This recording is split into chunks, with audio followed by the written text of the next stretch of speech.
noches, bienvenidos a la edición estelar de Costa Rica Noticias. Gracias por informarse con nosotros. Los saluda Ernesto Rivera.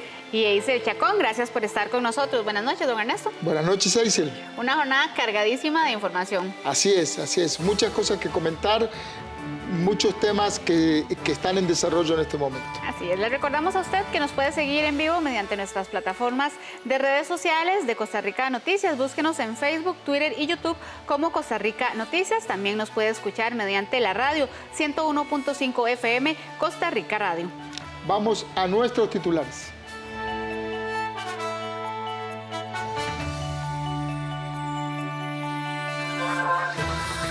Las dos mujeres que lograron ser repatriadas de Wuhan en China a Ucrania por el riesgo del coronavirus deberán estar en cuarentena antes de poder regresar a Costa Rica. La Cancillería de nuestro país está apoyando el proceso para su regreso a suelo nacional. La Expo Construcción ofrece una gran variedad de proyectos inmobiliarios en todo el país, pero si está pensando en adquirir una deuda, es mejor que verifique cuál es su verdadera liquidez, porque a mediano plazo podría convertirse en una deuda inmanejable. En nuestra sección Doble Check de esta semana contrastaremos una información dada a conocer por el Ministerio de Trabajo que indica que la tasa de ocupación dada a conocer recientemente es la más alta de los últimos 10 años. El Ministerio de Salud puso en cuarentena un medicamento utilizado para niños prematuros con problemas respiratorios. La medida se tomó tras sospechas de consecuencias adversas en su uso. Y en información deportiva, Saprissa y San Carlos inician este miércoles un nuevo sueño en la Liga de Campeones de CONCACAF. El ministro de Salud, Daniel Salas, se reunió este miércoles con los empresarios turísticos del sector de aguas termales. Buscan medidas preventivas contra la meningitis amebiana. La discusión más fuerte es si conviene que los menores de 12 años de edad ingresen o no a las aguas termales. Los empresarios de los centros turísticos de aguas termales impulsan junto con el Ministerio de Salud regulaciones para prevenir los casos de meningitis amebiana, afirmó el titular de Salud, Daniel Salas. En ese sentido fuimos muy enfáticos que el disfrute de las aguas termales incluso tiene beneficios desde el punto de vista de salud, pero que tiene que hacerse responsablemente y que obviamente ellos tienen que tomar una actitud al respecto. Estoy totalmente de acuerdo, pero también yace la responsabilidad de la población también de tener los comportamientos adecuados. Y en ese sentido reiteramos al sector turístico y a la población que no existe ninguna emergencia ni alerta sanitaria al respecto en Costa Rica, que esto es un asunto que se da en todo el mundo, en cualquier agua termal, y que justamente en este momento lo estamos poniendo en la perspectiva correcta para tener las indicaciones que vayan a proteger la salud de la población. Durante una reunión este miércoles, los empresarios y el ministro de Salud dialogaron sobre la necesidad de rotular los espacios donde existan piscinas, elaborar un capítulo de aguas termales en el reglamento, evitar que los turistas sumerjan su cabeza en estas aguas y no permitir que niños menores de 12 años ingresen en estos lugares. El vicepresidente de la Cámara de Turismo de La Fortuna dijo que desde que se presentaron los dos casos de esta bacteria, la visitación bajó entre un 30 y un 95%. Agregó que los empresarios afectados están de acuerdo con el Ministerio de Salud de establecer protocolos sanitarios en los centros de aguas termales. La directora ejecutiva de la Cámara Nacional de Turismo dijo que su representada y los empresarios turísticos brindarán información de reglamentos internacionales para preparar el nuevo reglamento. Las estadísticas muestran que en la historia nacional solo se han reportado 3 casos. El más reciente fue una niña de 4 años, mientras que en diciembre pasado un joven de 15 años obtuvo la ameba por inhalar agua cuando viajó con sus familiares. Datos del Centro de Control y Prevención de Enfermedades de los Estados Unidos de América aseguran que este parásito afecta solo a un individuo por cada 2,5 millones de personas. Ciertamente ha habido una afectación, no solamente en La Fortuna, debemos de recordar que hay otras zonas del país que tienen esta riqueza natural de las aguas termales, como por ejemplo La Fortuna de Bagaces, como la zona de Orosi, y estas cámaras de turismo fuimos las que hoy nos hicimos presentes en el Ministerio de Salud para informarle al ministro cuál es el nivel de afectación, y ciertamente sobre todo los datos más dramáticos están en la zona de Fortuna de Bagaces, en donde la visitación ha caído en un 85-90%, y en esta época en donde estaban atendiendo al menos 300 personas diarias, están atendiendo 20. Eso demuestra que existe un nivel de temor en la población, principalmente en el turista nacional, y por eso es que los turistas se merecen tener información. Este microorganismo es frecuente en aguas por encima de los 26 grados Celsius. Es una enfermedad muy poco frecuente y la única forma de contagio es por la entrada de agua vía nasal. Las dos costarricenses que residían en Wuhan, China, fueron trasladadas a Ucrania, donde tendrán que permanecer en cuarentena antes de regresar a Costa Rica. Esto luego de la solicitud de repatriación, así lo informó la Cancillería de la República. El Ministerio de Relaciones Exteriores y Culto y la Dirección General de Migración y Extranjería iniciaron el proceso de evacuación de dos costarricenses que están en Wuhan, República Popular de China, afirmó la ministra interina de Relaciones Exteriores. Después de la cuarentena nosotros seguimos con el proceso de repatriación. Ellas han tenido que pasar por varios exámenes médicos antes de montarse el avión, les tomaban la temperatura varias veces para asegurarse que iban sanas, que se estaban montando en el avión sanas.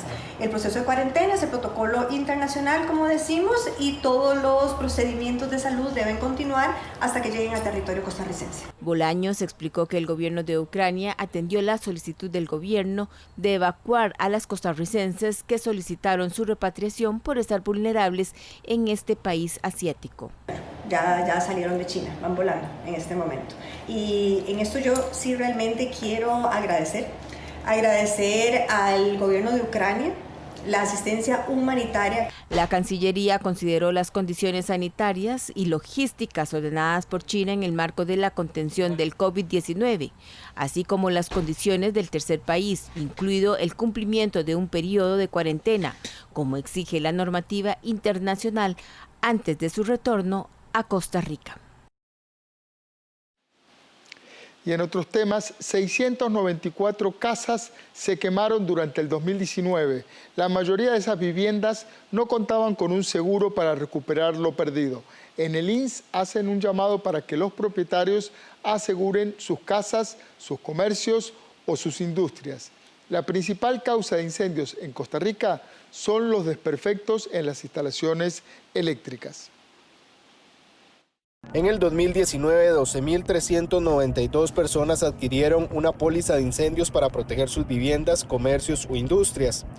Según el Instituto Nacional de Seguros, entre el 2018 y 2019 se presentó un incremento del 4% en la adquisición de esta póliza. Para ellos, esto representa un cambio en las personas al hacer conciencia de la necesidad de esta protección. Si el seguro de incendio que ofrece el instituto, en este caso para viviendas, es el hogar de agua compresivo. El seguro lo que cubre son incendio, inundación, terremotos. Es un seguro que es bastante robusto y que ofrece algunas coberturas adicionales que son muy fáciles de adquirir y a un bajo costo. Son alrededor de 5 colones por millón diarios. En realidad es un seguro que a la conciencia del costarricense debería adquirirlo cualquier persona. Hasta este miércoles el Cuerpo de Bomberos ha tenido que atender 192 incendios. La principal causa de estos siniestros en el país son los desperfectos en las instalaciones eléctricas, seguido del juego con fósforos o candelas. Las causas siguen manteniéndose iguales a nivel de estadística y todo tiene que ver principalmente con el tema de electricidad. Final de año y principio de año es muy típico notar lo que es portales, árboles de Navidad, extensiones eléctricas sobrecargadas, regletas sobrecargadas, que finalmente termina siendo el mismo tema de electricidad, y esa es la predominante a nivel de estadística que se ha mantenido.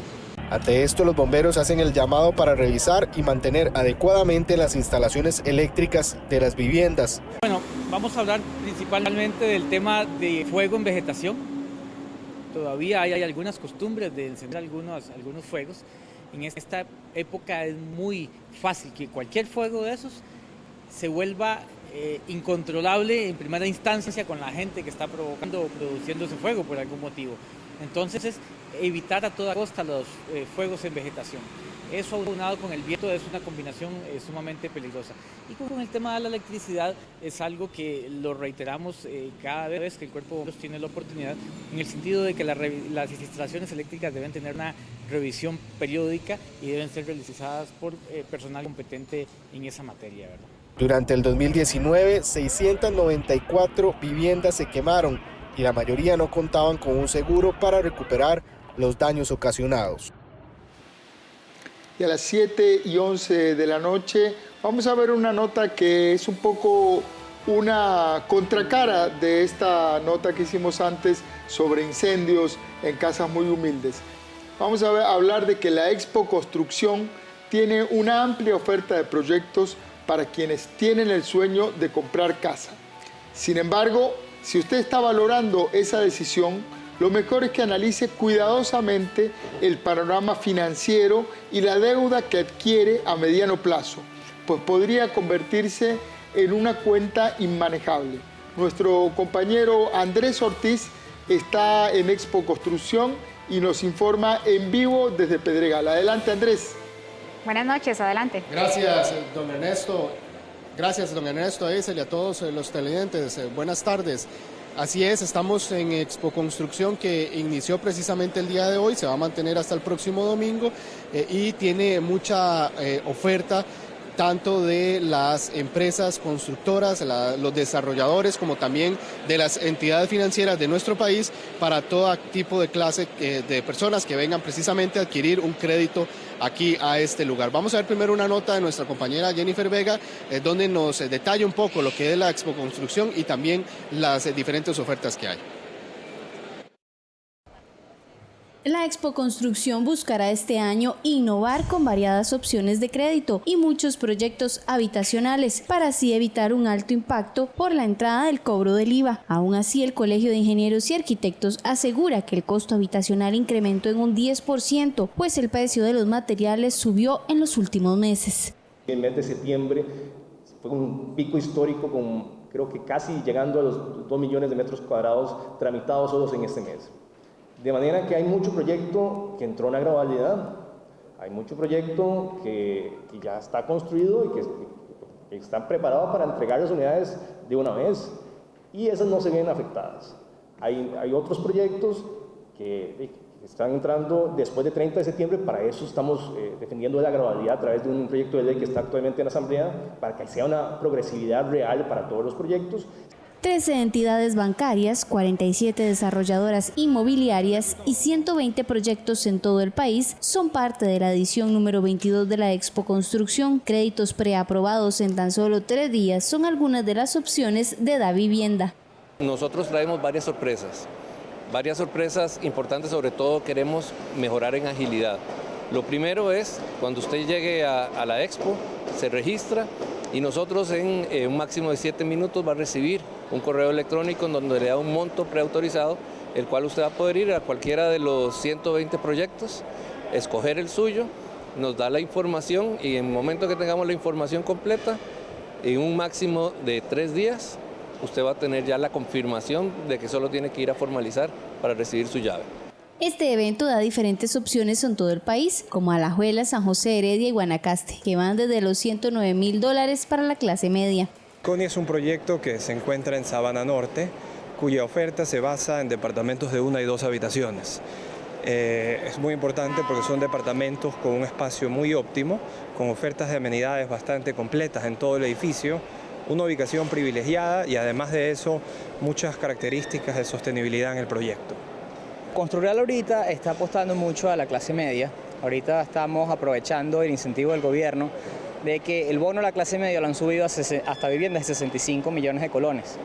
Invitamos a todos los costarricenses a que aprueben esta opción porque son facilidades de pago, hay bono para la prima, hay facilidades en los intereses. Construreal tiene 2 proyectos que aplica para esta opción de clase media. En Pedregal usted además encontrará un espacio de ventas de comidas y otro con atracciones para niños. Bien, eso era una nota de nuestra compañera Jennifer Vega, precisamente que nos detallaba parte de lo que es esta Expo Construcción, pero también tenga en cuenta que si usted tiene pensado durante este año, los próximos meses, adquirir una vivienda o hacerse de un tipo de este crédito, usted tiene que valorar mucho las circunstancias familiares, la situación financiera que tiene usted en su familia, y es por eso que un experto también nos recomienda que se tiene que hacer todo este tipo de análisis para poder entonces adquirir un crédito de este tipo. Veamos. Con el inicio de la Expo Construcción, muchos se preguntan qué se debe de hacer financieramente para adquirir una vivienda y qué debo saber antes de hacernos de un crédito. El economista y ex viceministro de Hacienda, Fernando Rodríguez, recomendó primero hacer conciencia que el préstamo para una vivienda es la deuda más grande que tendrá en la vida. Por ende, debe haber mucha responsabilidad. Por ejemplo, valorar los cambios en la tasa de interés que le ofrecen, si varía al pasar algunos años. Entonces, para pensar que lo puede hacer, lo primero que tiene que ir a hacer es leer la letra pequeñita de los créditos, porque la mayoría de los bancos te dice, ok, le presto durante 2 años a esta tasa y al cabo de ese periodo la tasa sube, o a veces es hasta 5 años ese periodo. Entonces, yo tengo que saber si yo puedo pagar ese crédito, no hoy, si lo puedo pagar mañana cuando la tasa ya se ha subido. Lo otro es que la gente a veces, por cuestiones laborales, tiene un trabajo mejor, tiene una remuneración mejor, ha tenido alguna promoción en su trabajo, pero tiene también que hacer de cuentas que el crédito lo tiene que pagar en el peor de las situaciones. Si se hace a nivel familiar y las 2 personas trabajan, hacer el ejercicio de si lo puedo pagar si alguno se quedara sin trabajo, por ejemplo. El economista considera que las familias deben siempre valorar el peor de los escenarios, por ejemplo, el que uno de ellos se quede sin empleo, entonces que el otro pueda hacerle frente con un solo salario. Rodríguez considera que el comprar casa no debe comprometer más del 25% del salario de alguno de ellos, y en general que las deudas no comprometan el 40% del salario mensual. Un crédito de vivienda no debería superar el 25% de los ingresos familiares y no debería ser mayor que el 40%, idealmente, los ingresos de uno de ellos. ¿Por qué? Para evitar que, digamos, en caso alguno se quede sin trabajo, el otro tenga que cargar con una deuda muy grande y no le quede espacio para ninguna otra cosa. En esto, insisto, hay que saber que puedo pagar la casa, que puedo pagar el carro si tuviera, que puedo pagar mi comida, que puedo pagar los servicios públicos. O sea, yo no puedo perder la casa por pagar la electricidad o el agua de la casa o el internet, que ahora es un servicio básico. Si usted va a dar este gran paso, asesórese de un experto y recuerde que no es adecuado perder liquidación por tener tantas deudas. Bien, compañeros, y precisamente para ampliarnos un poco sobre el tema financiero, nos encontramos con Mariela Córdoba, quien es gerente comercial de la vivienda. Mariela, buenas noches, gracias por atendernos. Queríamos primero iniciar con la consulta que nos hacemos y que tal vez muchos costarricenses se hacen en este momento. ¿Cómo de un grupo familiar de clase media puede tratar de adquirir un crédito para una vivienda, teniendo en cuenta que muchos de nosotros tenemos otro tipo de deudas? Hablamos de vehículos, hablamos de tarjetas de crédito, gastos personales y demás? ¿Qué programas se pueden ofrecer para este tipo de adquisición de crédito? Bueno, nosotros en Da Vivienda creemos en el progreso de las familias y en el desarrollo del país, y es por eso que hemos trabajado arduamente para crear una oferta bastante atractiva para todas esas personas. Nosotros ofrecemos financiamiento hipotecario a partir de los 40 millones, tenemos financiamiento en colones, dólares, plazo hasta 30 años, y también tenemos más de 120 proyectos precalificados en donde prestamos hasta el 91.5. También parte de nuestros beneficios es descuentos en gastos legales. Estamos brindando el avalú gratis a las 50 personas y familias hasta por $250. Mariela, uno de los elementos que nos decía un experto en economía es precisamente que las personas deben valorar esa letra pequeña en la cláusula o donde hace referencia a las tasas, si varían a lo largo del crédito como tal. En algunos casos varía cada 2 años, cada 3 años. en este caso, digamos, cuáles son las ofertas o los planes que hay, porque eso es algo importante. La gente puede valorar un crédito por la tasa que tiene en ese momento, pero teniendo en cuenta que en un plazo de 3 años eso puede variar muchísimo. Sí, las condiciones de tasa que tenemos en relación al año pasado son condiciones de mercado. Las tasas, si bien es cierto, han tenido un ajuste hacia la baja y nosotros pues las hemos ajustado, son condiciones bastante atractivas, pero lo importante es que tenemos una mecánica en la cual invitamos a todas las personas a que nos visiten en los stands de la vivienda y con solo darnos los datos personales y el número de cédula le podemos preanalizar un monto de financiamiento. Entonces ese monto usted se lo lleva para buscar la unidad habitacional que más se adapte a sus necesidades. Compañeros, ustedes allá en el estudio tienen consultas. Vamos a pedirle también a Mariela que se ponga los audífonos para que pueda escucharlas ustedes allá, compañeros. Andrés, y buenas noches, doña Mariela Córdoba. Le saluda Ernesto Rivera desde el estudio de Costa Rica Noticias. Buenas noches. Un poco pedirle datos sobre cuán acucioso está siendo el sistema bancario en frenar, no en dar, sino al revés, en frenar a quienes no están capacitados financieramente, económicamente, para adquirir una vivienda. Un compromiso hipotecario tiene 2 partes. Las personas anhelan una vivienda, pero si no se hace bien el control de si están en capacidad de adquirir esa deuda, luego vamos a tener un problema. ¿Cómo ve usted el rol que han cumplido los bancos en, cuando hay que decir no está usted capacitado para esa deuda, frenar el crédito? Este tema es sumamente de mucha importancia. Nosotros dentro del banco tenemos una cultura de ahorro. Invitamos a todas las personas que hay que meditar y dar ese paso previo a adquirir un financiamiento hipotecario, y es por eso que recomendamos con una serie de productos que nosotros tenemos la parte del ahorro. El ahorro para la prima, el asesoramiento con ese nivel de endeudamiento que ya hoy por hoy tienen las familias. Por ejemplo, lo que usted mencionaba, el auto, las tarjetas, eso requerimos al menos de un plazo de 12 meses previo a acercarnos a la institución financiera para solicitar ese crédito que es de mediano y largo plazo. Gracias, doña Mariela. Le saluda Eiser Chacón. Hoy el Banco Central da a conocer que ya para mañana la tasa básica pasiva pasaría de 5.65 a 4.95. Si lo comparamos con el porcentaje que se ha manejado en los últimos meses, podríamos decir que es un porcentaje bastante favorable para los préstamos en colones. También desde el año pasado, que la tasa se mantenía en 6.10% precisamente para la misma fecha, podríamos decir que es algo muy alentador. En este caso, ustedes recomiendan a las personas adquirir estas deudas en colones, tomando en cuenta este indicador que podría variar también en los próximos meses, versus un crédito en dólares, tomando en cuenta todo esto que hemos hablado, ¿verdad?, de la poca liquidez que podrían tener algunos deudores en caso de adquirir una deuda importante, como lo es la compra de una casa o de un lote. Claro, nosotros consideramos que las condiciones de mercado están óptimas para tomar la decisión de adquirir un financiamiento hipotecario.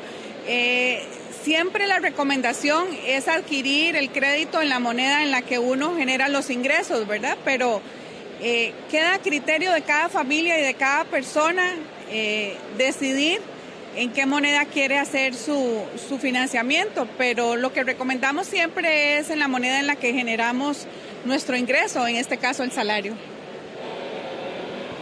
Muchísimas gracias, doña Mariela Córdoba, gerente comercial de Da Vivienda, que nos detallaba precisamente sobre esas oportunidades que hay acá en la Expo Construcción.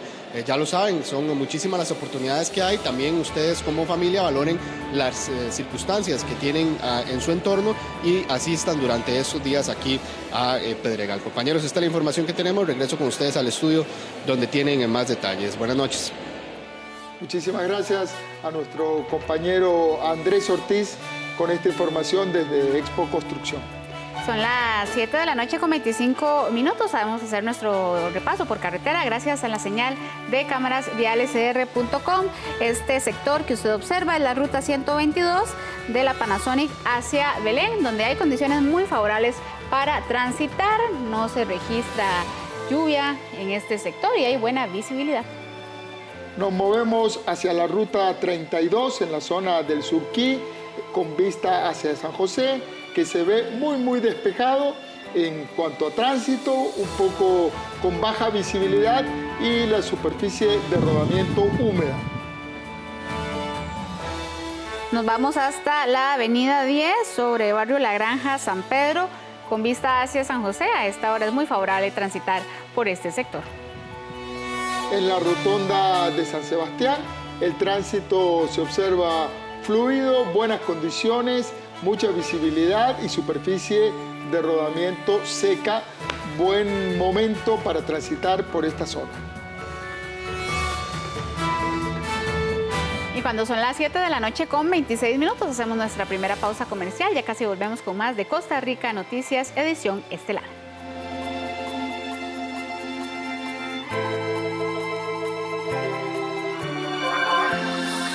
En nuestra sección doble check de esta semana contrastaremos una información dada a conocer por el Ministerio de Trabajo que indica que la tasa de ocupación dada a conocer recientemente es la más alta de los últimos 10 años.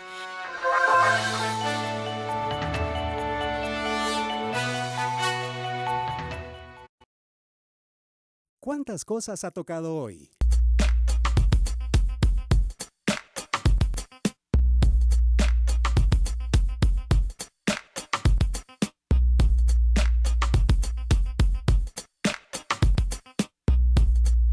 Libérese de los microbios. Lave sus manos frecuentemente con agua y jabón. Cerciórese de frotar entre sus dedos, bajo las uñas y la parte posterior de sus manos. Caja Costarricense de Seguro Social. ¿Tenés alguna consulta, comentario o reclamo sobre nuestros servicios? SINAR te escucha. Ponete en contacto con la Contraloría de Servicios porque con tus críticas, vos ayudás a mejorar la programación, las producciones y la calidad de la señal que recibís de nuestros medios. Comunicate vía correo electrónico, por teléfono o a través de la página web. Contraloría de Servicios, un contacto directo entre el SINAR y vos. Bienvenidos a La Sazón que nos une, un programa donde chefs de cada provincia fusionarán sus mejores platillos en retos semanales para convertirse en el ganador de esta competencia. Productos tradicionales, recetas típicas de nuestro país y un montón de historias alrededor de un solo plato protagonizarán esta travesía por redescubrir la gastronomía costarricense.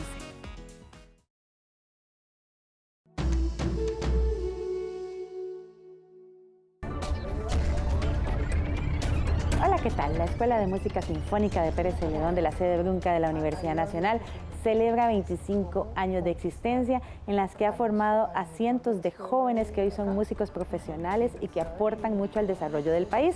Ellos también ofrecen una serie de conciertos a lo largo y ancho del país del cual usted puede ser parte. De eso vamos a hablar en Una Mirada esta semana. Acompáñenos.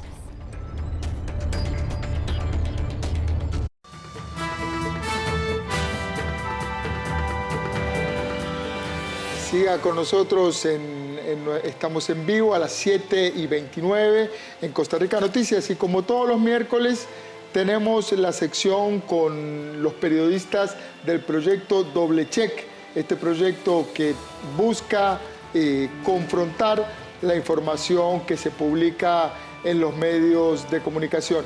Esta semana Doble Check trabajó sobre un dato falso que publicó el Ministerio de Trabajo sobre la tasa de ocupación. Nos acompaña el periodista Daniel Salazar de Doble Check. Buenas noches, Daniel. Buenas noches, encantado de estar por acá. Sí, es correcto. Verificamos un dato de un comunicado de prensa que el Ministerio de Trabajo envió a diferentes medios de comunicación Muchas veces los comunicados de prensa se envían a los medios de comunicación esperando que los medios repliquen lo que dice el comunicado de prensa. Y lo peor es que muchas veces lo hacemos sin contrastar si el dato es bueno o malo. Es correcto, y en este caso el Ministerio de Trabajo le divulgó a periodistas en medios de comunicación un dato falso. Les dijo que la tasa de ocupación había sido la más alta de la historia. La más alta desde que se realiza la encuesta continua de empleo, o sea, en los últimos 10 años. Y el dato es falso. ¿Por qué es falso? Bueno, lo vamos a explicar en el siguiente video que les preparamos para ustedes.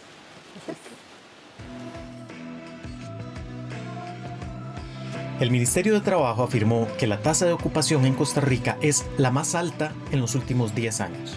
El dato es falso. La tasa de ocupación de la última encuesta continua de empleo es de un 55.1%. Ese es un resultado estadísticamente equivalente al que el país había visto el año pasado. En el 2014 había llegado a un 56% y en el 2013 había estado casi en un 58%. Ambas son tasas superiores a la tasa de ocupación actual. Una cosa es la tasa de ocupación y otra la cantidad de personas ocupadas. El Ministerio de Trabajo confundió ambos indicadores. El comunicado del Ministerio afirma que Costa Rica nunca antes había tenido tantas personas con un trabajo como en el último trimestre del 2019.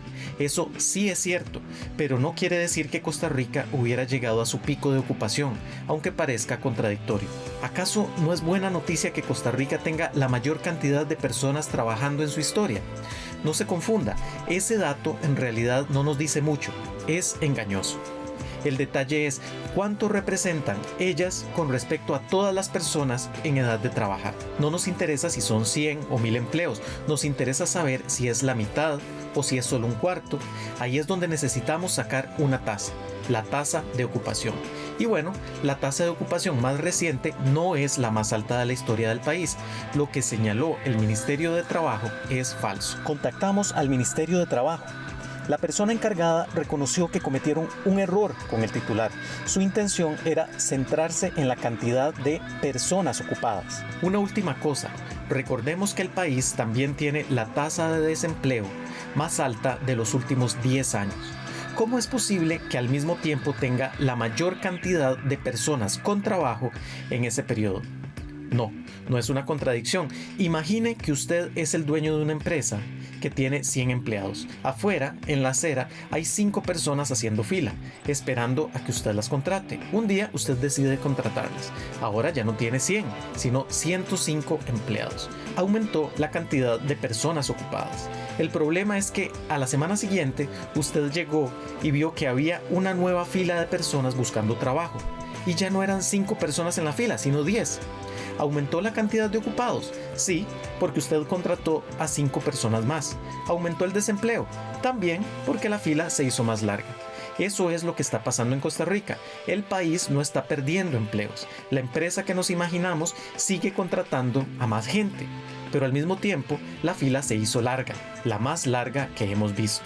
El país sí está generando nuevos empleos, pero no lo suficientemente rápido para tanta gente buscando empleo.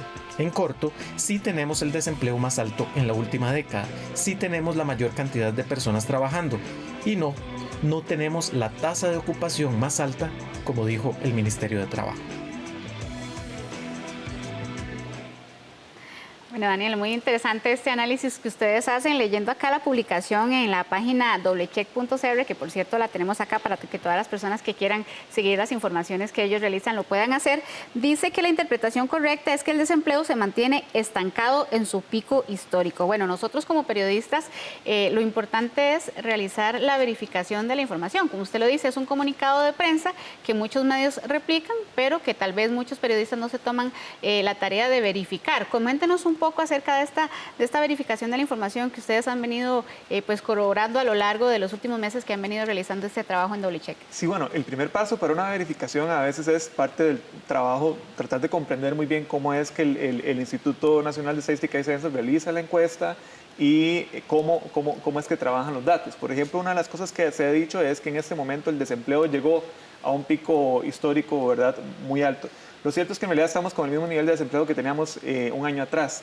Entonces hay que también ser precavidos a la hora de compartir a la gente información y no decirle que llegamos a un pico, ¿verdad? ¿verdad? Sí, quizás para que la gente entienda, también muchas veces las cifras varían en una décima. Exacto. O en algo que estadísticamente no es relevante. Obviamente que cuando uno dice estadísticamente no es relevante, está hablando que detrás de esa cifra hay personas desempleadas. Claro, es que la tasa de desempleo en este momento es de un 12,4%, pero en realidad lo más preciso sería decir que está entre un 11,3% y un 13,5%. Y como eso también sucedió un año atrás, como están entre, por ejemplo, un 10,9% y un 13%, prácticamente estamos en el mismo nivel de desempleo que teníamos hace un año. Y eso es un tema que hay que explicarle a la gente, digamos, antes de decir, por ejemplo, eso. Otro tema que se ha escuchado en la Asamblea Legislativa es decir que se están perdiendo empleos. Y una cosa que explicábamos en el video es que no, Costa Rica sigue creando empleos, pero lo que pasó es que la fila de gente que estaba buscando se hizo más grande. Muchísimas más mujeres, que es en este caso lo que está ocurriendo, salieron a buscar un trabajo y no lograron encontrarlo. ¿Qué está causando que más mujeres salgan a buscar trabajo? Es un tema muy interesante, porque por ejemplo la tasa de desempleo para los hombres es de un 9,5%, pero para las mujeres es un 16,7%, es casi el doble. Quizás, Daniel, la clave está en explicar que el desempleo se mide no por la gente que está sin trabajo, sino por la gente que busca trabajo y no lo encuentra. ¿Cómo es eso? Sí, es correcto. El desempleo se mide a partir de la gente que sigue buscando trabajo, que ha buscado trabajo recientemente. No incluye, por ejemplo, a personas que dejaron de buscar trabajo porque se desalentaron. Esa era una confusión que, por ejemplo, había motivado el diputado Prendas, de apellido Prendas, tratando de ampliar el número de la tasa de desempleo porque incluía a la gente que se desmotivó buscando trabajo. A la hora de medir el desempleo aquí en Costa Rica y en el resto del mundo, no se incluye la gente que se desalentó y dejó de buscar trabajo. Es la gente que recientemente estuvo buscando trabajo. Daniel, explícanos esta comparación que ustedes hacen del error que cometen a la hora de comparar meses debido a que sus actividades económicas son diferentes y también mencionan la actividad que se da en diciembre, que lo toman como en diciembre, pero en realidad los empleos se generan antes de diciembre. Sí, es muy diferente, por ejemplo, las posibilidades que usted va a tener de encontrar un trabajo en diciembre, por ejemplo, cuando están las ventas navideñas, etcétera, a las posibilidades que usted va a tener, no sé, en junio o en julio. Entonces, el INEC lo que hace es separar los datos de desempleo en trimestres. Lo que es más adecuado es siempre comparar ese trimestre. Por ejemplo, en este caso la última medición es del 4º trimestre del año pasado, es decir, de octubre a diciembre. Lo que es más adecuado es compararlo siempre con lo de octubre a diciembre del año anterior y así sucesivamente, porque siempre van a estar variando los niveles de empleo dependiendo de las épocas del año, por eso que le indicaba. Gracias. Todo el tema finalmente siempre vuelve a un tema central o a un núcleo central, que es la calidad de la información, ¿verdad? Hemos dicho ya en algunas ocasiones que la información es como el agua potable. Si uno toma agua potable, agua de mala calidad, se enferma porque no es potable. Si uno consume información de mala calidad, se enferma. Y es súper importante en este momento en donde uno recibe información cruzada de tantos medios diferentes, por WhatsApp, por redes sociales, por cuentas, es súper importante la curaduría, el filtro de la información que hacemos los periodistas. Sí, es correcto. Creo que el trabajo del periodista no es solamente buscar qué es lo que dice X persona, sino también entenderlo, procesarlo y tratar de explicar a la gente. Hay un trabajo también de enseñanza a la gente para que lo pueda entender y también de cuestionamiento de lo que le están diciendo las fuentes, como en este caso del Ministerio de Trabajo que divulgó un dato falso a los medios de comunicación y por lo cual es importante que los medios revisen también lo que envían las entidades oficiales o cualquiera de sus fuentes. Muchísimas gracias, Daniel, por la visita, por el video. Buenas noches. Buenas noches. Muchísimas gracias. Y seguimos en Costa Rica Noticias en vivo. Vamos ahora a hablar de que las deducciones automáticas afectan el salario mínimo de los costarricenses. La Defensoría de Apoyo al Deudor pide precaución en estos casos y ofrece capacitación a los patronos también. De 3 a 4 personas diariamente llaman a la oficina de apoyo al deudor para denunciar rebajos automáticos a sus salarios, por lo que los deja recibiendo incluso 3.000 colones por mes de sus salarios. Es decir, que esto afecta incluso el salario mínimo que ronda los 200.000 colones. Incluso en pensionados, en personas con una pensión, les llega la pensión en 3.000 colones por mes, porque en su momento pues aceptaron créditos de alguna cooperativa o alguna entidad financiera y lo aceptaron en el contrato que podían rebajarle directamente de la planilla. La Defensoría del Deudor asegura que las entidades bancarias y financieras están otorgando créditos sin analizar la capacidad de pago de los clientes y eso los deja sin dinero para poder subsistir. Esta entidad asegura que la solución es responsabilidad tanto del deudor como de los patronos y de los mismos bancos. Se está violando una vida digna de las personas en el momento en el que les quitan todo el dinero, pues con qué están viviendo. Sin embargo, lo estamos tramitando en este momento ya ante el contencioso. Tenemos ya también votos directamente de Tesorería Nacional haciendo la indicación de que ya se va a empezar a quitar y a respetar por lo menos el salario mínimo. Sin embargo, todavía no lo están aplicando. Incluso se recomienda pedir capacitación a la misma Defensoría del Deudor. La Municipalidad de Escazú y 16 empresas organizarán la Feria de Empleo de este cantón el próximo viernes 21 de agosto. Todas estas empresas estarán ofreciendo alrededor de 200 plazas de trabajo en puestos como mercadeo, agente de ventas, asistentes administrativos, choferes, bodegueros, montacarguistas, contabilidad, asistentes de cocina, entre otros. La feria iniciará a las 10 de la mañana y se extenderá hasta las 3 de la tarde. Se recomienda a las personas que asistan llevar currículum impreso y digital. Otra documentación importante son copias de las cédulas de identidad, 2 cartas de recomendación y copia de los títulos académicos o de capacitaciones. Las puertas del Centro Cívico de Escazú, donde se realizará esta feria, estarán abiertas desde las 10 de la mañana hasta las 3 de la tarde. Así que ya lo sabe, el próximo viernes 21 de febrero usted tiene una cita para buscar un trabajo. Que conjuntamente a los programas de capacitación que imparte la municipalidad a través de la Universidad Técnica, también podamos invitar a las empresas que requieren contratar personal para que vengan a realizar las ferias de empleo aquí a la Municipalidad de Escazú, propiamente en el gimnasio del Centro Cívico Municipal, cita 600 metros al sur de lo que es La Violeta. La idea es que las personas de la comunidad puedan presentar sus ofertas laborales, las cuales deben ser traídas en digital y también en físico. Pueden traer una llavecita maya. Van a participar 16 empresas. Hay una oferta laboral aproximadamente de 200 plazas para ser ocupadas. Y la ampliación de la radial de Lindora iniciará en el segundo semestre del año. Los trabajos se realizarán durante la noche para no afectar el tránsito en ese sector. Las obras consisten en ampliar de 5 a 7 carriles los 2.225 kilómetros entre el puente sobre el río Virilla y el puente sobre el río Corrogres en Lindora. Se estima que la ampliación esté lista en 14 meses y según el Ministerio de Obras Públicas y Transportes, los trabajos se realizarán en horario nocturno para no afectar el tránsito en la zona. Sí, ya quedó adjudicada en firme, no hubo apelación ante UNOPS que hizo la licitación.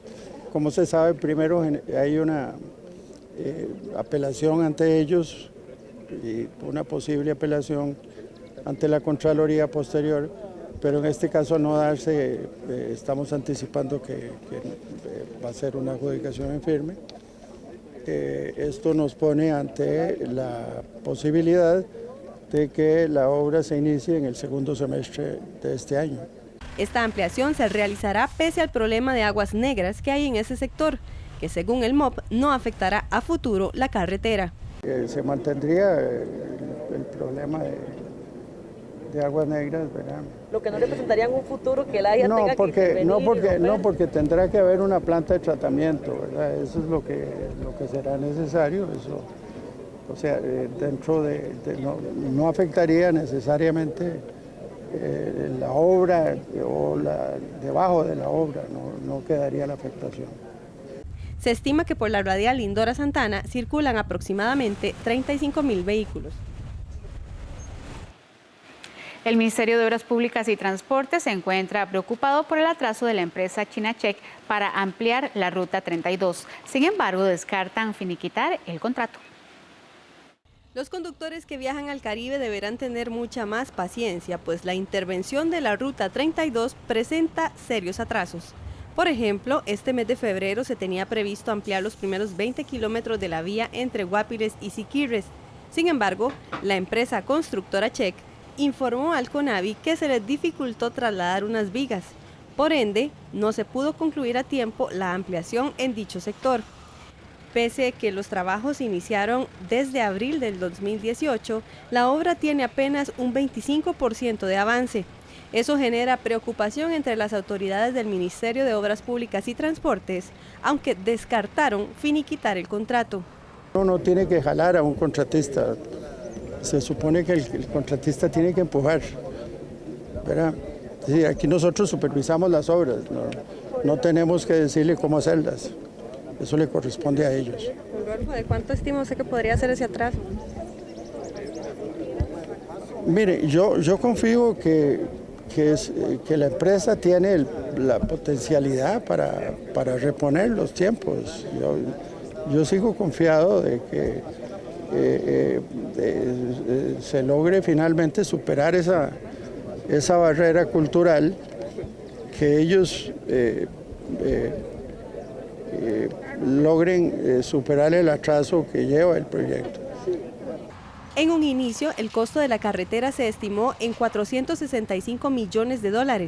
Posteriormente, ese presupuesto aumentó en $100 millones para incluir las obras adicionales como las intersecciones en cada una de las ciudades como Guápiles y Guásimo. En el MOP se comprometieron a concluir las obras adicionales. Sin embargo, no pueden formalizar con la empresa Check, pues eso podría atrasar aún más el contrato. No habían diseños, había que hacer los diseños. Se dio la orden de inicio en un momento en que no estaba la obra diseñada. Ha habido aspectos, sin embargo, que han sido compensados, nos parece a nosotros, en los tiempos, de manera que pues lo que queda es lo que estamos haciendo. Aunque la obra debía concluir en octubre de este año, la entrega se postergó para marzo del 2021, después de que se le otorgó una prórroga de 174 días a Check debido a los atrasos generados por las huelgas y el mal tiempo. Y siempre en temas de infraestructura, más de $500 millones se invierten en este momento en el remozamiento vial de San José Centro.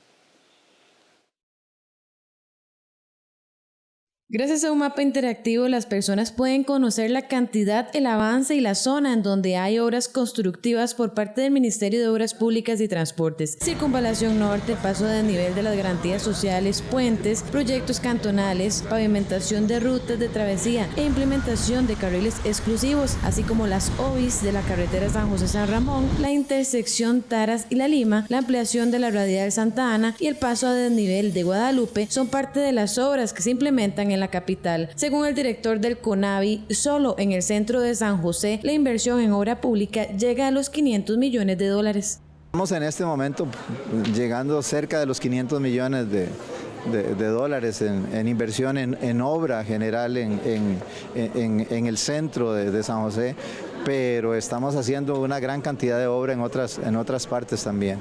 No obstante, los mayores proyectos salen de la capital, entre ellos la ampliación de la Ruta 32 con una inversión estimada en $538 millones, la nueva carretera a San Carlos con un estimado de $300 millones, el programa VIP Pacífico que incluye la Angostura e Interamericana Norte por Cañas Barranca, que tendrá un costo de $450 millones.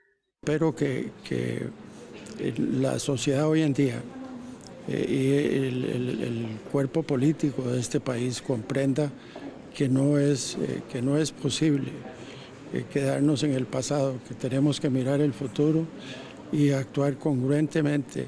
Los costarricenses quieren que haya respuesta a sus necesidades, hay un enojo, hay una frustración, porque la calidad de servicios que ha venido recibiendo el ciudadano no es la calidad de los servicios que merece. Por otra parte, el gobierno ha apostado por las alianzas público-privadas. Entre ellas destacan la ampliación de la Ruta 27, que tendrá un costo de $450 millones provenientes de inversión privada, la carretera San José-San Ramón con una inversión estimada de $650 millones y la fuente es el fideicomiso BCR. También la carretera San José-San Ramón con obras impostergables con una inversión estimada de $115 millones entre el BID y Conavi. Además, la carretera San José-Cartago con $400 millones provenientes de una concesión por iniciativa privada presentada por la empresa MECO. En total, al finalizar esta administración, se estima que se haya invertido cerca de $3.000 millones.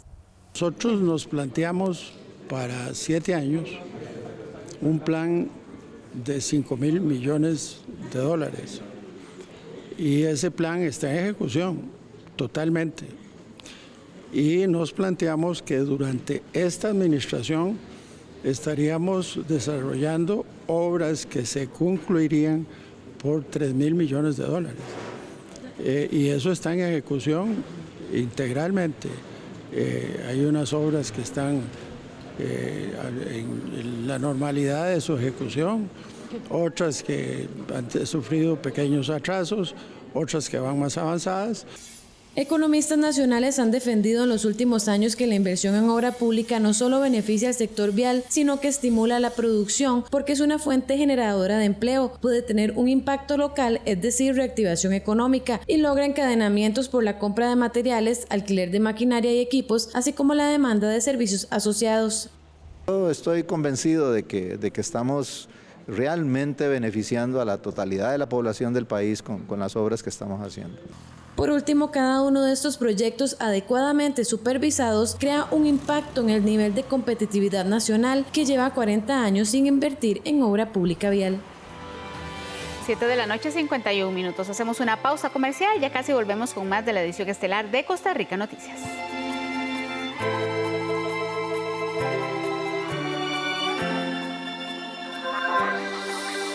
El Ministerio de Salud puso en cuarentena un medicamento utilizado para niños prematuros con problemas respiratorios. La medida se tomó tras sospechas de consecuencias adversas en su uso.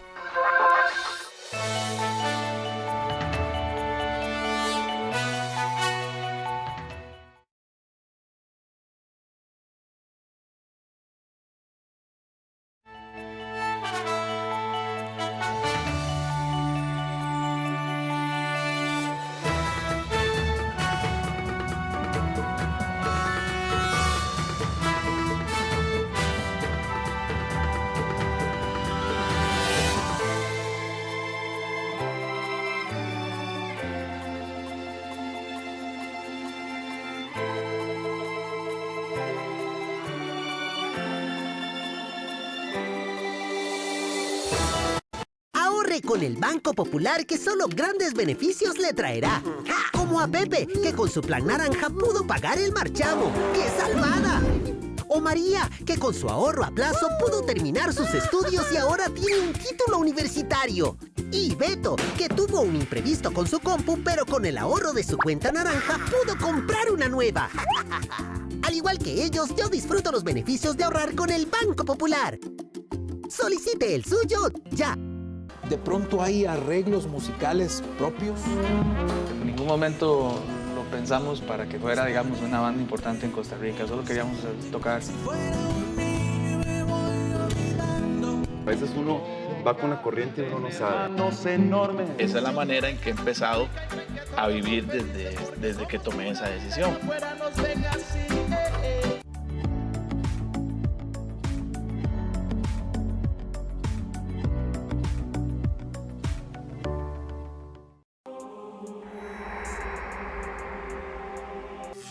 Yo viví con mi mamá, ella se dedicó a trabajar en casas, haciendo el aseo, siempre anduve con ella.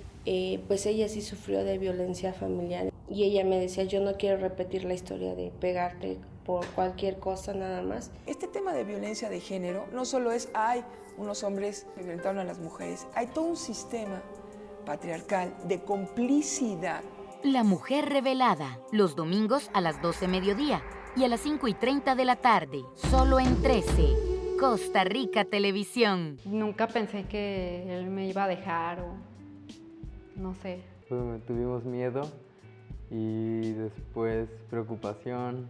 La decisión de ser madre y todo eso tuvo consecuencias porque pues no sabían ni cómo cuidarlos, no sabían nada. 360, los viernes a las 10:30 de la noche, en 13, Costa Rica Televisión. Popular Pensiones te presenta la tasa básica pasiva. Bueno, y le tenemos una buena noticia a las personas que tienen deudas en colones, porque la tasa básica pasiva va a estar a partir de este jueves en 4.95%. Bajó de 5.65 a 4.95%.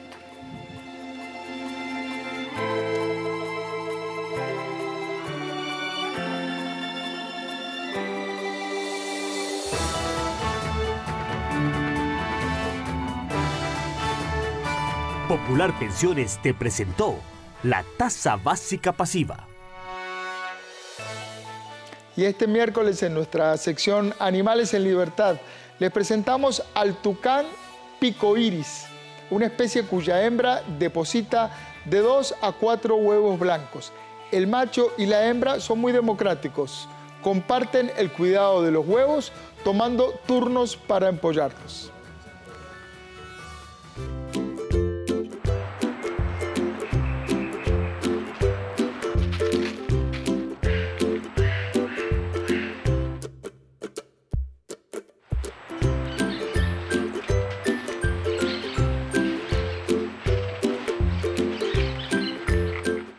Es un ave de plumaje negro contrastado con el amarillo intenso del cuello y la parte del pecho. Posee un gran pico de 16 centímetros de largo. Su nombre se debe a que tiene un flamante pico con los colores del arco iris. Son de cuerpo negro y en el macho el pico se presenta de mayor tamaño. Su cuello y pecho son de color amarillo brillante. Se alimentan de frutas, invertebrados y reptiles pequeños. Miden entre 18 y 63 centímetros de largo. Su cuerpo y su cuello son cortos. Su cola, dependiendo de la especie, mide casi la mitad hasta casi la totalidad de su cuerpo. El tucán picoiris está distribuido desde el sur de México hasta Venezuela y Colombia. Su alimentación se compone con un amplio surtido de especies de frutas, pero también puede incluir huevos de aves pequeñas, insectos y pequeños reptiles y anfibios. Su pico, con el cual es sorprendentemente hábil, les permite consumir una gran variedad de frutos que de otra manera estarían fuera de su alcance cuando se alimentan de frutas. Los tucanes picoiris utilizan su pico para tomar y sostener la fruta y luego, inclinando su cabeza hacia atrás, la tragan entera.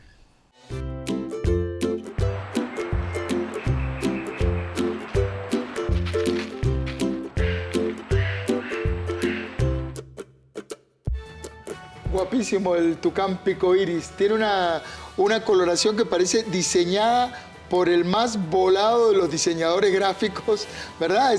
La naturaleza a veces la saca del estadio. Así es, no le puede pedir más a la vida. Un pico con los colores del arco iris y también un plumaje rojo trasero que lo hace lucir espectacular. Sí, una maravilla el tucán picoiris. Vamos a una pausa, ya casi volvemos.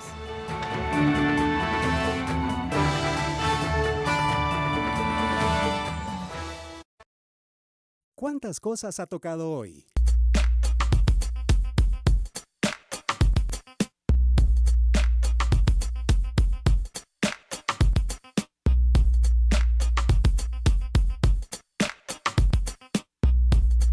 Libérese de los microbios. Lave sus manos frecuentemente con agua y jabón. Cerciórese de frotar entre sus dedos, bajo las uñas y la parte posterior de sus manos. Caja Costarricense de Seguro Social.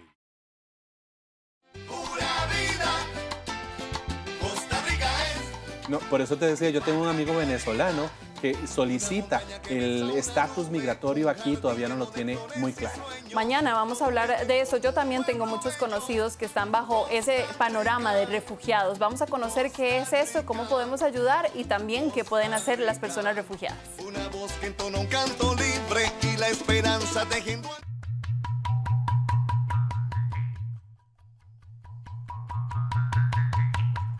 el arte de la cerámica. La civilización actual es adicta al plástico, por ejemplo. Chile y sus maderas. Sabemos que no tenemos que seguir ocupando tantos materiales que justamente sean plásticos también, porque termina siendo algo que ocupas un segundo y termina siendo eterno para la Tierra. Esto y más en Economía Creativa, el domingo 23 de febrero a la 1 de la tarde.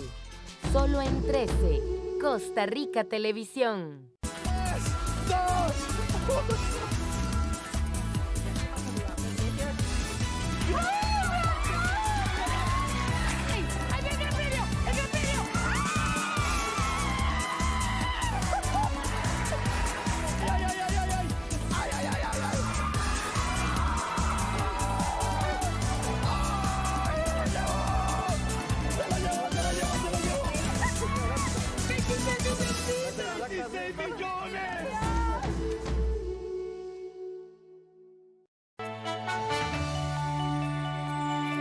Ocho de la noche en punto. Queremos recordarles que seguimos en vivo mediante las plataformas de redes sociales de Costa Rica Noticias. Búsquenos en Facebook, Twitter y YouTube como Costa Rica Noticias, y también estamos en vivo mediante la radio 101.5 FM Costa Rica Radio. Luego de la pausa, nuestro director Ernesto Rivera estará conversando con Víctor Morales Mora, ministro de la Presidencia, para que no se pierda esta conversación. Si tiene que hacer alguna consulta, lo puede hacer mediante las redes sociales. Ya casi venimos con esta entrevista de fondo. En unos minutos estamos de vuelta.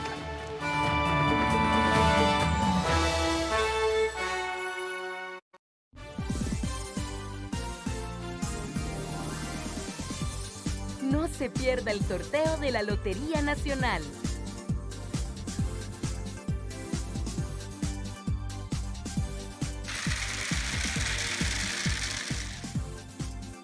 En vivo, todos los domingos a las 7:30 de la noche.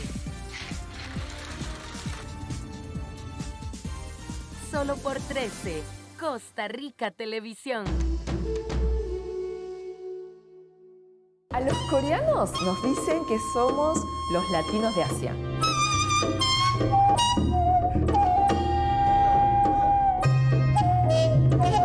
Entonces elegimos en Argentina y vinimos. Empecé en almacén, que trabajé en alimentos, que vendía galletitas y bebida. Migrantes en Latinoamérica, coreanos en Argentina.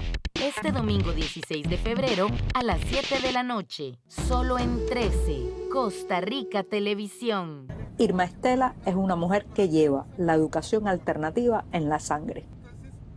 Su apuesta por la educación ha producido cambios en la mentalidad de la gente, que ahora tiene dónde estudiar sin abandonar la región. Y los habitantes, además, encontraron un modelo educativo distinto, social y comprometido, enfocado en mejorar la vida no solo de los estudiantes, sino de toda la comunidad. Fuerza Latina, los sábados a las 12:30 de la tarde y los lunes a las 2:30 de la tarde, solo en 13, Costa Rica Televisión. ¿De pronto hay arreglos musicales propios?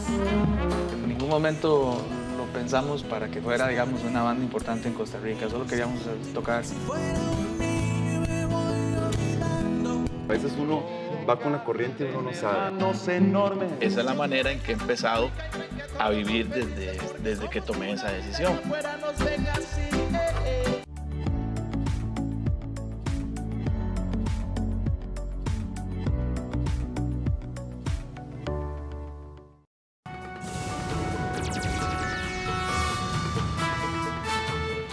Buenas noches, gracias por continuar en la señal de Costa Rica Noticias. Estamos en vivo a las 8:03 de la noche. Soy Ernesto Rivera. Esta noche voy a conversar con un político que tiene dos sombreros poderosos, diputado y ministro. Es el funcionario al quien el presidente le encarga especialmente coordinar y moderar las relaciones con la oposición. También elaborar buena parte de la estrategia política del gobierno. Es el apoyo político principal del presidente y a su vez su fusible. Si la estrategia sale bien, los aplausos se los lleva el presidente.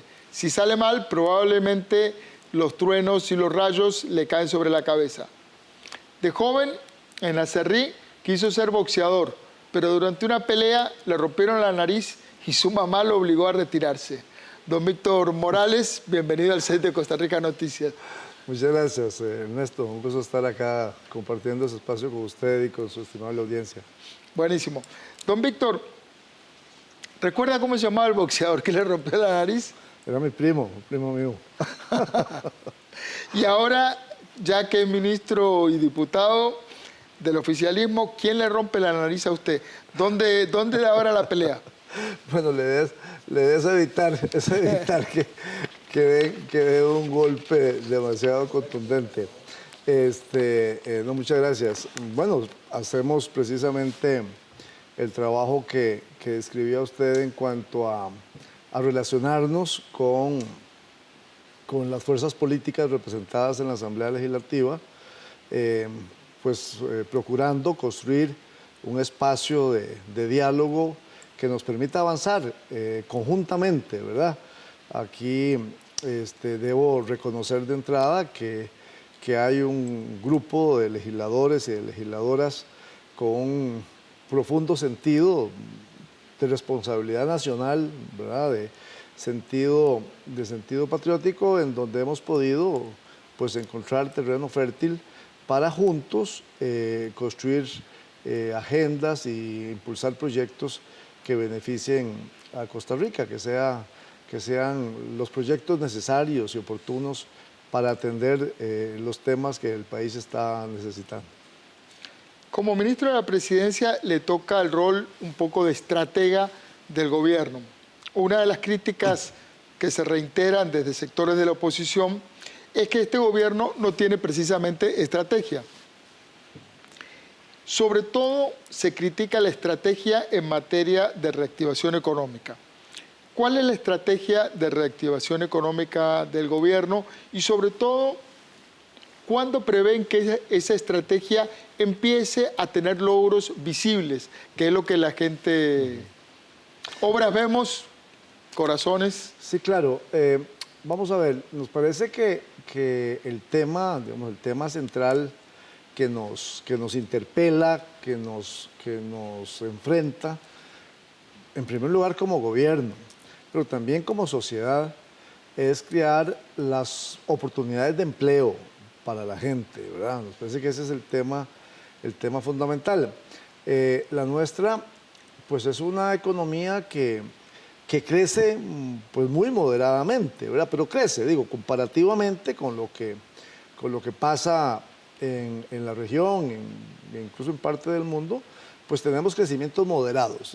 Me parece que es importante colocar eso, porque tampoco es una economía en recesión o una economía que va para atrás. Vamos para adelante, creciendo muy lentamente. Vamos para adelante, pero despacito. Despacito. Desde luego que lo ideal sería que creciéramos a tasas por encima del 5% y lo hiciéramos de una manera sostenida, y eso realmente permitiera mover la aguja del empleo y de la reducción de la desigualdad y de la pobreza, que es el propósito último que como sociedad creo que debemos tener. Pero bueno, esa es la realidad, y el objetivo es mantenernos en ese proceso y que podamos ir creciendo más rápidamente con el transcurso del tiempo. Lo cierto es que el gobierno, como lo sabemos todas y todos, empezamos enfrentando una situación fiscal muy seria. Estábamos en una situación de fragilidad, ¿verdad?, en ese campo, y se tuvo que invertir una muy buena parte del capital político del gobierno, del presidente, y de las energías. Da la impresión que todo. Bueno, claro, realmente mucho. Y en este esfuerzo, a que hacía referencia al principio, de una construcción de un espacio de acuerdo con diputados y diputadas de diferentes fracciones y de apoyo de otros sectores de la sociedad muy importantes, sectores productivos, etcétera, logramos sacar esa tarea adelante sin creer que la tarea está concluida.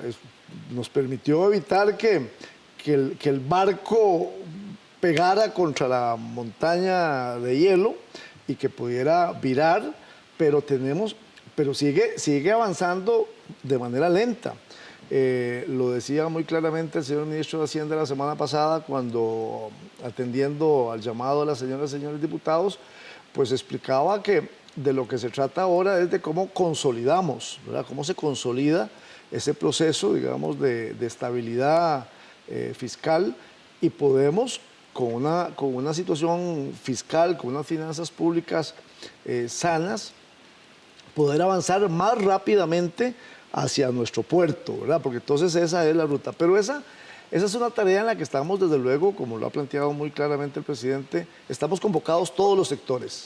¿Cuándo podrá la gente empezar a ver? Yo entiendo que va lento, que heredaron un hueco fiscal tremendo, pavoroso, por otra parte lo heredaron de un gobierno de su propio partido, pero la gente se desespera. Claro, porque es que esa es la situación, porque realmente esto es todo un proceso, ¿verdad? Que uno quisiera que pudiera tener resultados de muy corto plazo. Digamos que los resultados de corto plazo son pues haber garantizado el no haber pegado contra la montaña. La montaña era no pagar aguinaldos el año de la crisis. Claro, entonces pegar ahí significaba y liquidez del gobierno. Hechos como eso, pero significaba además poder caer en una situación de crisis como la que vivimos muchos allá al principio de los 80. Entonces, claro, ahí hay un evento y un logro muy importante. Pero eso no es suficiente, desde luego, cuando usted está en una situación de desempleo, porque eso lo comprendemos absolutamente. O sea, que no es un tema de cifras y números fríos, sino es un tema de seres humanos, de personas y de familias. Y el esfuerzo del gobierno va en esa dirección, y por eso se trabaja para atraer inversión extranjera que se instale en el país, y eso puede atraer una mano de obra calificada, pero también se trabaja para fomentar y apoyar emprendimientos, para crear condiciones en las zonas rurales para que haya también inversión ahí y poder crear oportunidades, y hay que seguir trabajando muy fuertemente en eso. O se trabaja junto con la Asamblea Legislativa para reformar legislación de manera que tengamos un marco jurídico que favorezca el teletrabajo o la formación dual. O estamos trabajando ahora en la Asamblea con las señoras y señores diputados para que pueda haber algunas reformas a nuestro sistema de jornadas y que pueda haber un poco de mayores posibilidades de contratación. Entonces hay una acción en ese lado, pero también en fortalecer la inversión pública, que los recursos... Recién en el noticiero veíamos, hay un fuerte desembolso. A eso nos referimos, porque una situación como la que vivimos, cuando hablamos del corto plazo, lo más inmediato es precisamente hacer que los recursos que se tienen, que son productos, muchos de ellos de empréstitos y que han estado detenidos por diferentes razones, se puedan agilizar su inversión y que podamos empezar a ver obra de infraestructura en carreteras o en hospitales o en escuelas, de manera que haya una reactivación de la actividad constructiva, que es esencial porque sobre todo permite la contratación de mano de obra no calificada de los trabajadores, de que no tienen... Que es la gente que más está necesitando empleo. Está la bolsa, el grupo más grande de personas desempleadas, porque para las personas que tienen un nivel de formación, terminaron el colegio, tienen segundo idioma, idiomas, manejan tecnologías, para ellos es más fácil encontrar espacios en las empresas que se instalan en nuestro régimen de zonas francas o en otros espacios. Pero ahí es donde tenemos que trabajar. Entonces, desde luego que uno comprende muy perfectamente, muy claramente, que hay un clamor y una necesidad de tener respuestas en el más corto plazo, y uno quisiera que fuera así, pero hacia ahí estamos enfocados, teniendo claridad que hay que trabajar junto con los demás sectores, junto con los demás grupos sociales y productivos y políticos, las condiciones para poder atender este tema. Don Víctor, una pieza clave para la estabilidad económica son los eurobonos, esta medida que el gobierno está impulsando, que le permitiría al país readecuar su deuda externa. Sin embargo, los eurobonos requieren aprobación de mayoría calificada en el Congreso.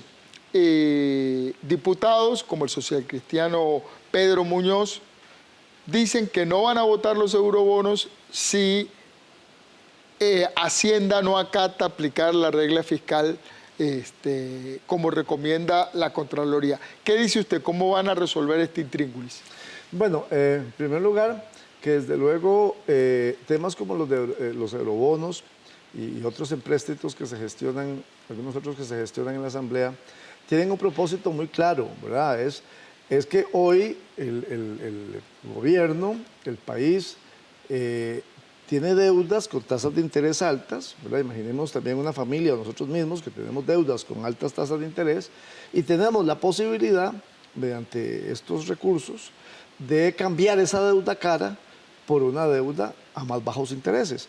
Eso parece un propósito absolutamente válido y loable y positivo. Muchos costarricenses tienen en sus casas la vivencia de que el banco dice, vea, yo le compro la deuda que usted tiene con el banco X más cara.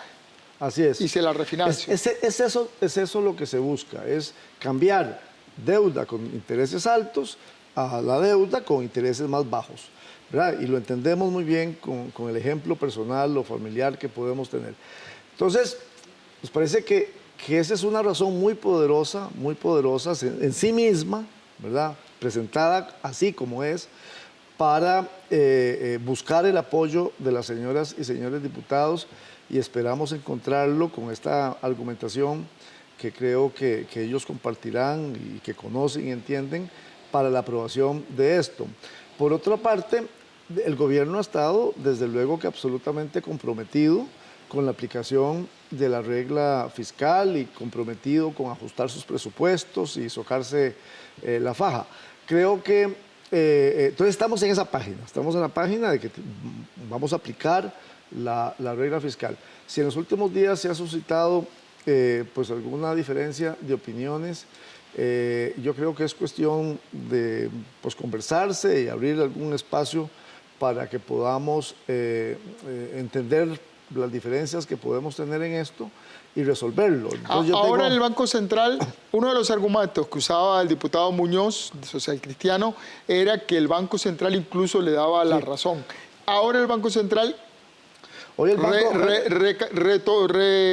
revisó su posición y se alió con Hacienda. Pues el banco ha dicho que en realidad pues que esa ha sido su posición y ha aclarado el tema públicamente el día de hoy.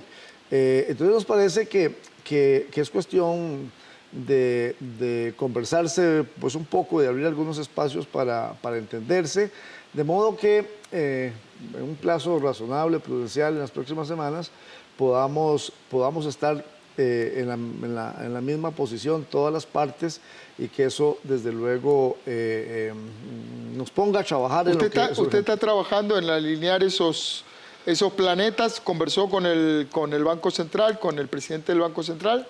Estamos conversando con el ministro de Hacienda y vamos a conversar con todas las partes que sean necesarias.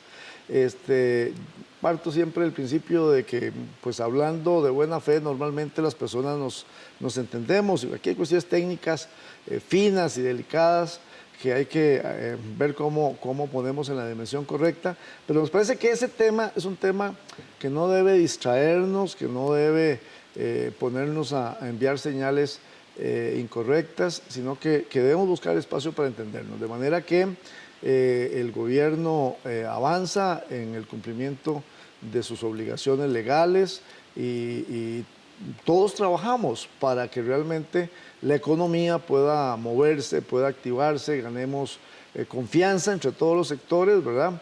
Estamos empeñados realmente en un trabajo de diálogo y de construcción de acuerdos con todos los sectores posibles que tienen algo que decir, algo que hacer para que el bienestar, para que la economía se mueva y que en última instancia generemos empleos. Es un gobierno que quiere hacer, o sea, realmente ese es el signo tal vez distintivo de este gobierno. Queremos hacer cosas en beneficio de la gente.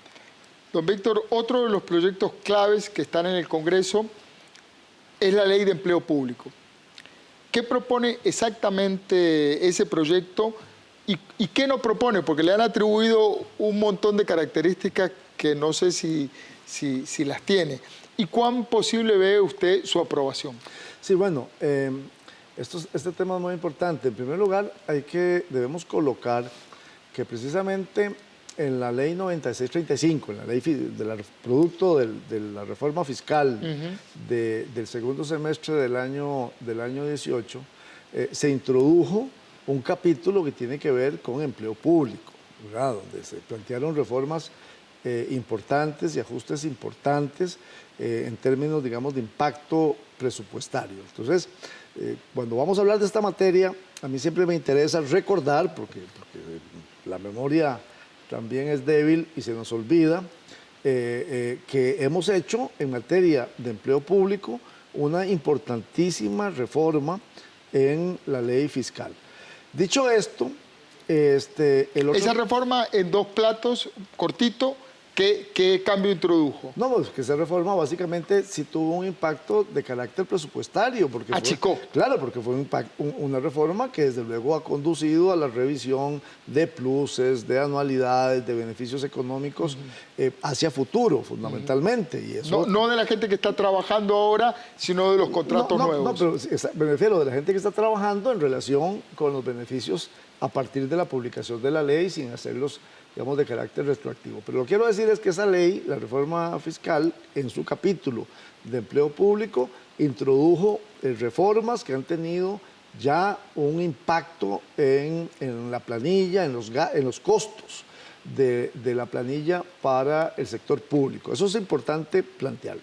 A la par de eso, entonces también se definió, incluso en ese proceso, que era importante trabajar una ley de empleo público que para nosotros debe tener más que propósitos, digamos, fiscalistas, más que propósitos de impacto. De control de gasto. En la planilla, deben también ayudarnos a revisar pues, el funcionamiento del aparato público en términos de cómo las instituciones, de cómo los servidores públicos mejoran, digamos, el servicio que le dan a la ciudadanía. O sea, hay que verlo en términos de calidad del servicio, eso es importante. Y también, desde luego, hay elementos que generan algún nivel de debate, de discusión, y es, por ejemplo, la incorporación del tema del salario único para los empleados nuevos, no para los que están, no para la gente que hoy está trabajando, sino para aquellas personas que se incorporarían, que se contratarían en el futuro, cuando la ley esté vigente. Y eso es un tema pues, de debate, de discusión, porque ya es un tema que lo practican algunas instituciones, la Contraloría, algunos bancos. Es un tema que se está aplicando, tiene efectos positivos en las instituciones, según las evaluaciones, otros pensarán que no tanto, pero es un tema importante que está colocado en esa discusión. Igual que hacer una revisión de los muchos regímenes de empleo público que tenemos, entonces hay una enorme diversidad de regímenes de empleo y que eso pudiera simplificarse, acotarse, uniformarse. Hay empleados públicos muy prósperos, que tienen regímenes que los benefician de una manera importante, y otros que sinceramente están en un régimen mucho más espartano, más rígido. Claro, pero entonces aquí, don Ernesto, lo que quiero plantearle es que el fin, el propósito, el objetivo con esta iniciativa no está centrado, enfocado en un tema exclusivamente de recortar gasto, porque eso ya lo hicimos con la reforma fiscal, ¿sí? Sino más bien de ver cómo mejoramos eficiencias, de cómo mejoramos la calidad del servicio, de cómo ordenamos, sistematizamos, y este es un proceso que lo ha estado liderando muy bien la señora ministra de Planificación, doña Pilar Garrido. Entonces, ahorita estamos, precisamente, bueno, mañana va a haber una sesión de trabajo ya con diputados de la Comisión de Gobierno y Administración donde se conoce este expediente que hasta ahora no está convocado en este periodo porque precisamente se abrió un espacio para analizarlo y esperamos que en las próximas semanas, teniendo un nivel de acuerdo, de consenso básico sobre su contenido, podamos volverlo a convocar y que pueda avanzar en la Asamblea Legislativa, de manera que puedan todos los sectores interesados en esta materia opinar y participar, ¿verdad? No No queremos... ¿Pronósticos con eso? Bueno, que podamos tener aprobada una ley que pase por un proceso pues, de acuerdo con sectores políticos representados en la Asamblea y también en un diálogo con los sectores interesados, de trabajadores, del sector público, del sector empresarial, etc. De manera que esto no sea un tema de estrés o de tensión, de crispación, sino que nos permita tener un debate pues, sereno y constructivo en la Asamblea Legislativa, de modo que ese es un proyecto que creemos que puede avanzar en los próximos meses. Don Víctor, hay un tema que teniéndolo usted adelante no puedo dejar de preguntarle. En la administración pasada usted tuvo que renunciar porque se le cuestionó un nombramiento de una sobrina en su despacho del Ministerio de Trabajo. Y ahora una de sus hijas obtuvo un puesto en el AIA. Hay quienes señalan que estos dos eventos muestran que usted usa sus influencias para contratar familiares. ¿Qué les dice? Mire, en relación con los hechos de marzo del 2016, yo advertí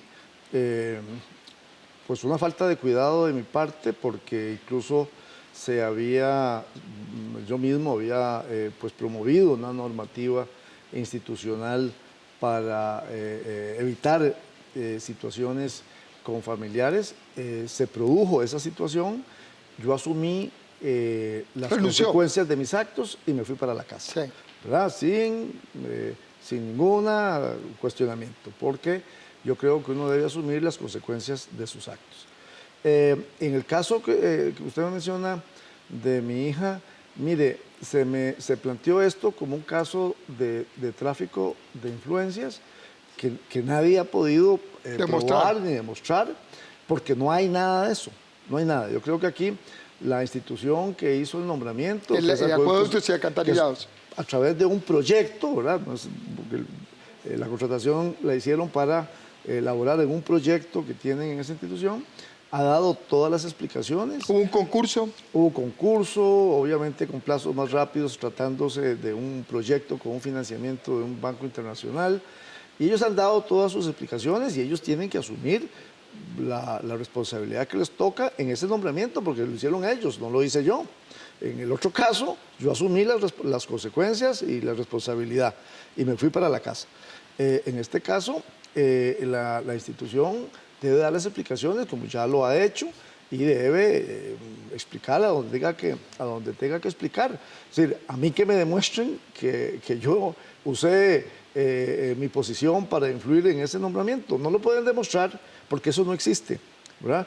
Lo que pasa es que ciertamente vivimos en un contexto complejo, ¿sí? Porque, a ver, se parte del principio de que desde que los que estamos en la política o en la función pública, pues somos corruptos y que utilizamos el poder para beneficio propio y es muy fácil simplemente colocar un dato, colocar un hecho y la comunidad, las audiencias creer que son ciertas. Pero mire, yo mirando a los ojos a los que me han planteado eso, claramente les he dicho que no hay nada de eso, ¿verdad? Con toda transparencia y con toda franqueza, de modo que en este segundo caso, Ernesto, con toda transparencia, no hay ninguna influencia de mi parte y la institución encargada del nombramiento ya lo explicó o lo puede seguir explicando en las instancias que corresponden. Don Víctor, nos queda 1 minuto y medio, se fue media hora. Este año entramos en el segundo tiempo del partido. ¿Cuál es el plan de juego para de aquí al 2022? Estamos en el segundo tiempo. Vean, nos ha funcionado, le ha funcionado bien al país este esfuerzo de un grupo muy importante de diputados y diputadas de converger en un programa legislativo, en coincidir en el interés superior del país por encima de banderías partidarias en la Asamblea. que se ha expresado en la conformación del directorio en 2 oportunidades y en una agenda legislativa que se impulsa. Yo esperaría que algo parecido ocurra este próximo 1 de mayo, que le demos una oportunidad más a este espacio de construir juntos y juntos. ¿El oficialismo va a impulsar a alguien para presidir el directorio? No, ya la fracción del Partido de Acción Ciudadana ocupó la presidencia el primer año y ahí, eso es hasta ahí. Esas son las aspiraciones. Esas son las aspiraciones. Ahora pues le tocará a quien corresponda, según los diálogos y los acuerdos que se han hecho, o que se estarán haciendo. Pero lo que nos interesa es apoyar y propiciar de que se mantenga pues, un espacio de diálogo y entendimiento por el bien del país. Yo creo que en general el país está mirando con satisfacción el desempeño de la Asamblea Legislativa, ¿verdad? A pesar de la atomización y la fragmentación, también haciéndole un reconocimiento por el trabajo no había que se buenos hace. pronósticos. Bueno, exactamente, y ahora hay un reconocimiento del trabajo que se hace y tiene que ver con esa dinámica, y lo que aspiramos es que se siga trabajando de esa manera y que entonces sigamos impulsando por el bien del país proyectos como los que le he mencionado y otra serie de iniciativas que el Ejecutivo tiene y que las señoras y señores diputados también aspiran a impulsar. Muchísimas gracias, don Víctor. A usted, Ernesto. Muchas gracias. Gracias por su tiempo y por estar en el set de Costa Rica Noticias. Un gusto a usted y compartir con su audiencia. Y a ustedes, muchísimas gracias por su compañía. Recuerden, trabajamos para usted. Somos la televisión pública de Costa Rica.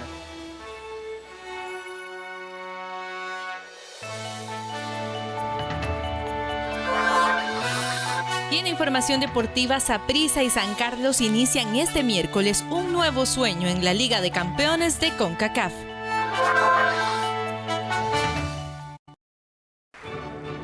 Disfrute del cuarto concierto de la Orquesta Sinfónica Nacional de la temporada 2019 Mujeres en la Música, con la directora invitada Gabriela Mora, en nuestro espacio Arte 13.